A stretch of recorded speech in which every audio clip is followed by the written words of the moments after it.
Okay, so once you're ready, once you build out all your features, once you're happy with the app and you want to go live, to bring it to the internet, how do you actually do that?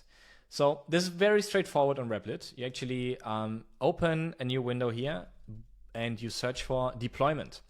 And now you have a couple of deployment types here, and actually Replit themselves, they make you a suggestion, like recommended, what is recommended for your type of app. Sometimes it needs a bit of your judgment as well. And the good thing is it tells you for what kind of apps, which type of deployment is useful. So for example, we have reserved VM here that is useful or suitable for bots, stateful APIs, web scraping, and long-running jobs. Definitely not what we did here.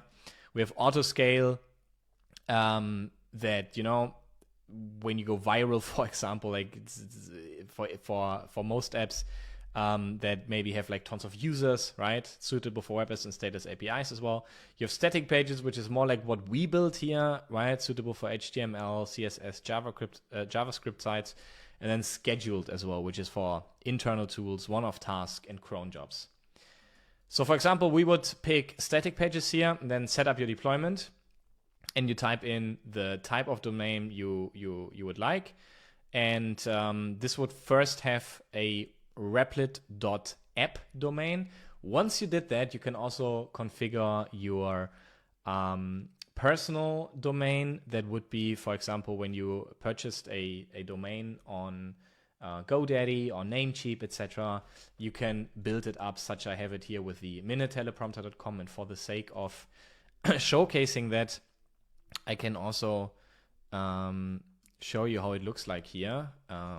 Deployments, right? This is also a static HTML page, and you first deploy the Replit app, and then you can link a domain, right? It's just as simple as that. You link a domain and type in whatever you bought on Namecheap, GoDaddy, etc. On that site, on Namecheap, you paste in basically 2 of these records to verify that you're the domain owner. So very straightforward process. And yeah, then your app would be visible on a domain such as teleprompter for minimalists on minuteleprompter.com. One small but important addition. So once you added a custom domain here in Replit, such as this minuteleprompter.com domain that you can see here, and you also have this .replit.app domain once you deployed it, there's one important step.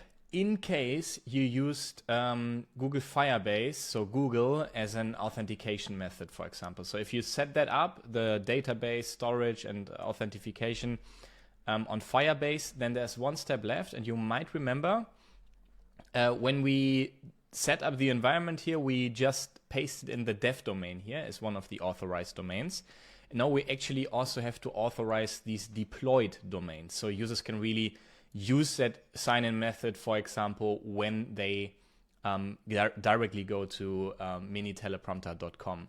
So for that, you click on authentication, then on settings, and then authorize domains. And then here you see this is our dev domain, right, from the initial setup.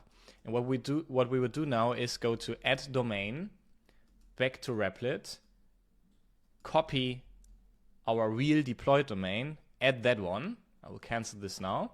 Then again, add domain, copy our .replit.app, and paste it in here. All right, that's very important for users to really use those setups that you have on Firebase with the deployed domain.